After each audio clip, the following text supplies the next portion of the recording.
Listeners, for those who just tuned in, this is part 2 of when will Jesus return? What did we explain in the first part? When will Jesus come back? So in the first part, brothers and sisters, we dealt with Matthew, the 24th chapter. We're still in the middle. I think we're at verse 11 or 12. And we gave the answer that Jesus gave his disciples as to when he would come back. He told you all these things would take place. And he didn't say that you would be loved for his name's sake. What? He said that you would be hated for his name's sake and possibly even killed for his name's sake. But then we got all the way down to the point, Brother Julius, where it says that many false prophets shall arise. Well, Black Eyes, Brother Julius, how do we know that you all are not false prophets? Because we're reading the book. And we understand that the prophets were from Moses to John. So now, the best that your prophet, whoever he or she may claim to be, can do is prophesy.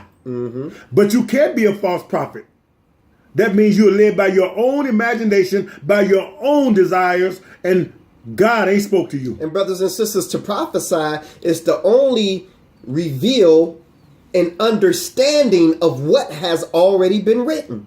It's got to be written. It's got to be written. That way you can verify the information that the person who is prophesying is giving to you. But I love where we left off at, Brother Julius. But he that shall endure to the end, the same shall be saved. It seems like we don't hear that a lot, where it says, he that shall endure to the end, the same shall be saved. So you can't be saved before the end comes. And not only that, Black Ice, they tell you in the churches, come on down and say the sinner's prayer, and you are saved. Well, brothers and sisters, let me explain to you what the end is. It's either the end of your life physically, or if you are around at the coming of Christ, right, then that marks the end. These are the two things in your life for you that mark the end. So although you may be traveling on this road right now, it's a possibility that you can fall away from the path. That's why he says that you have to endure to the end. There's some things that God is still going to allow to be thrown at your doorstep. Let me give you an example, sisters and brothers. In the book of Kings, King Saul, the Lord picked him. The Lord picked him, sisters and brothers, but Saul went bad. So the Bible said that the Spirit of the Lord that was on Saul departed from him. And check this out, Black Guys. It says an evil spirit came upon him. Wow. So much for being saved, huh? Because you've heard that cliche, and we do mean cliche. Once saved, always saved. That is a error. I'm going to be nice, Black Guys. Yes, that's an error. That is an error. Where we at? Matthew 24. Let's continue at this at verse 14. At verse 14. And this gospel. What gospel, Black Ice? What is it called? The gospel of the kingdom shall be preached in all the world for a witness unto all nations. Wait a minute. As a witness, for a witness unto all nations, and what? And then shall the end come. So my thing, Black Ice, what is the gospel of the kingdom of God? The gospel of the kingdom of God is the coming of a kingdom, brothers and sisters. The coming of a kingdom to be established here on earth. So now, what are kingdoms made of, our Black Ice? Well, you got to have a ruler. You got to have a king. And you got to have a government. So the same things that governs this world, this system of nations, is laws, statutes, commandments, government. So when it says the gospel of the kingdom of God, a righteous government, Black Ice. But brothers and sisters, what leaders of this world today are so afraid of is that when this kingdom comes back, it replaces every other kingdom in existence today. That's why Jesus is given the title King of Kings and Lord of Lords. That has a double meaning. Literally kings of kings and wars of wars, but also those of us who have crowns, Black Ice. Yes. Didn't Peter say, I got a crown later for me? And in order to be a crown, you have to wear a crown. You have to be a ruler. That's right. Wow. That's right. That's what you get when you learn about this Bible. Come on, Black Ice. Verse 15. Verse 15. Here's a warning. When you therefore shall see the abomination of desolation spoken of by Daniel the prophet stand in the holy place. Whosoever readeth, let him understand. Explain that to him, Black Guy, because this ties in to when Jesus returns. Brothers and sisters, it gets so deep, brothers and sisters, that there must be a man that comes out of the Roman Catholic Church, brothers and sisters. You said it. The book said it. You said it. He comes out of the Roman Catholic Church. But they say he could be Obama. They said that he was David Koresh. Number one, he must be a Gentile. President Obama is not a Gentile. He's a Hamite. Thank you. We, brothers and sisters, those who are descendants of the slave trade here in America and in the Northern Hemisphere, or the Americas, we are Israelites. Yes. President Obama is not an Israelite. He's a Hamite. His father is Kenyan. Go back and listen to our lessons, brothers and sisters, about stolen identity. And if you have any questions at the end of our show, we can explain that to you a little bit further. But this man must come out of the Roman Catholic system, brothers and sisters. 15 says again, when you therefore shall see the abomination of death, whoever this guy that's going to stand in this holy place. That's one of his names. This third temple that's going to be built by Edom or Edomites or the so-called Jewish people or Israelis, they got to build this temple. The man is saying, whoever he be, got to leave the hill with the government where there are 7 hills, the mountain, the city on which 7 hills set. We're going to call it Rome. That's right. And brothers and sisters, once he relocates the headquarters of the church, the Roman Catholic Church, to Israel, brothers and sisters, to Jerusalem, then he's going to stand up and pronounce himself to be God here on earth. Revelation, the 13th chapter. That's why it says, when you see this man, stand in the holy place, brothers and sisters. But we just learned something, Black Ice. Number one, we know that a temple got to be built. That's number one. Before Jesus can come back, a temple has to be built. Number two, Papa has to leave, whoever he be, has to leave Vatican City and relocate his headquarters to Jerusalem inside that temple. That's number 2, brothers and sisters. Then he got to profess himself to be God, Black Ice. That's 3, brothers and sisters. And when he does that, look what's going to happen. Wow. Look what's going to happen. We ain't even got the Great Tribulation. Well, we get into it now. We get into it now. Verse 20.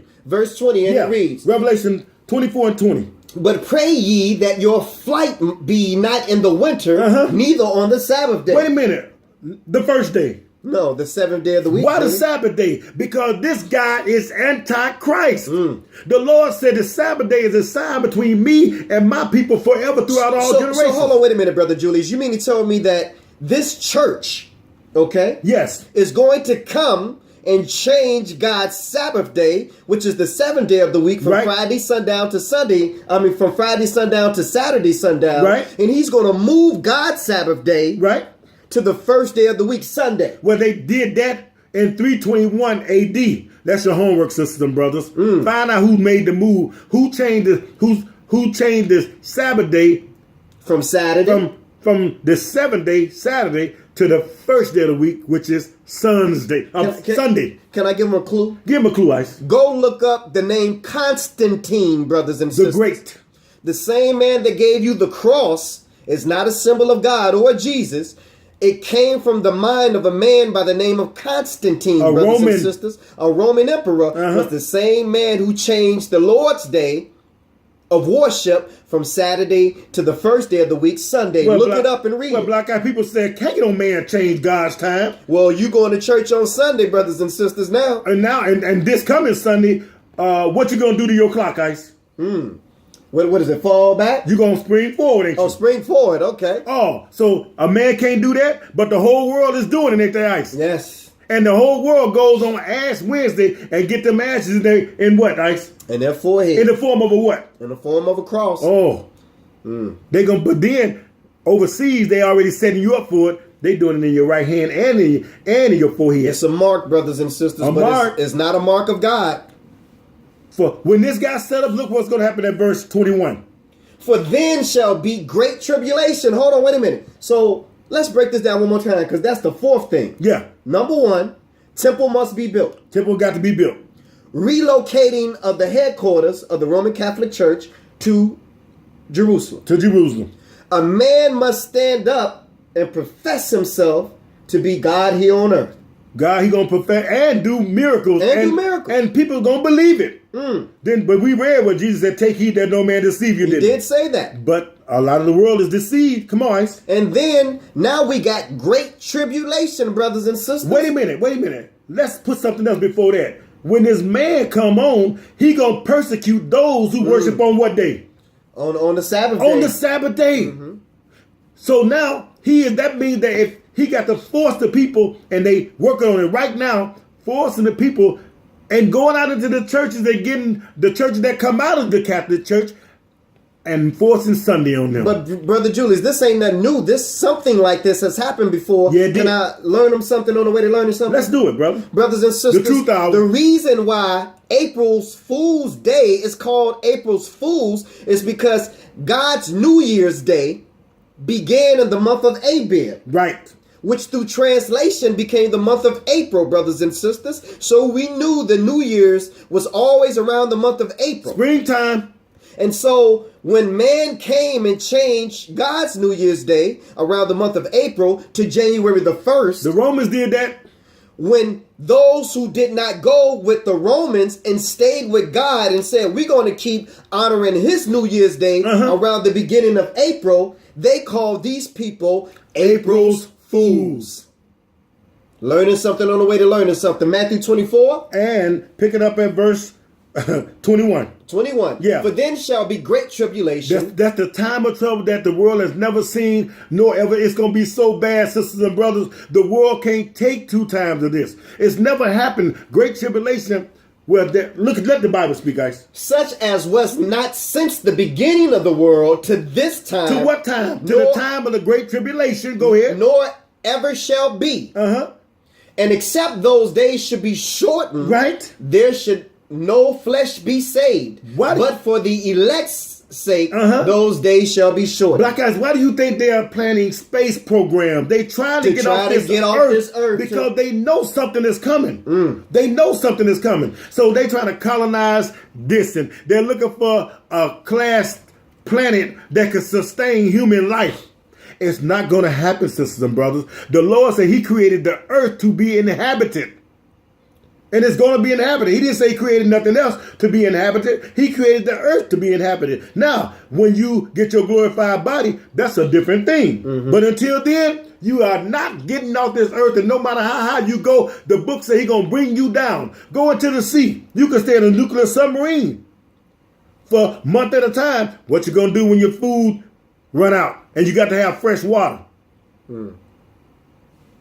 What you gonna do, sisters and brothers? The Lord said, no matter how deep you go into the sea, I'm gonna bring you up. Because the earth, which is the dry land, was created to be inhabited. Come on. Now, you mentioned something about David Koresh and Jim Jones and those people who came and professed to be Christ or professed to be the new version of Jesus. Let's read about what it says, because he already had talked about those people. Matthew 24 and 23. Right. Then if any man shall say unto you, look, here is Christ, or there, believe it not. So now we ain't got to. One thing this book just told me, that we ain't never got to worry about a woman calling herself Christ. Or it also told me that we ain't never got to worry about looking for him. Verse 24. What it For say? there shall arise false Christs and false prophets, and shall show great signs and wonders, insomuch that if it were possible, they shall deceive the very elect. I was telling the parable about truth and lie. Brothers and sisters, one day, truth and a lie went swimming together. And when lie saw truth in the water naked, lie went and put on truth's clothing. And now what we have today is a naked truth trying to catch up with the well-dressed lie. But we got the well-dressed lie here on the Bible Show Truth Hour, because we're uncovering it with this, brothers and sisters, the naked truth. Sounds like Black Eyes real quickly. What the Pharaoh magicians did when Moses was on the scene. That's right. Moses threw down his staff. Janus and Jambres threw down their staffs. And what did Moses' staff do today? Turn into serpents, right? And consumed their serpents. So now, truth will always consume. Brothers and sisters, this is part 2 of the Bible Show Truth Hour. Our subject matter today is, when will Jesus come back? We're going to go ahead and wrap this thing up with our next subject, our next part 3. And we're going to go ahead and get right into the heart of that answer. Stay tuned for part 3. Wow.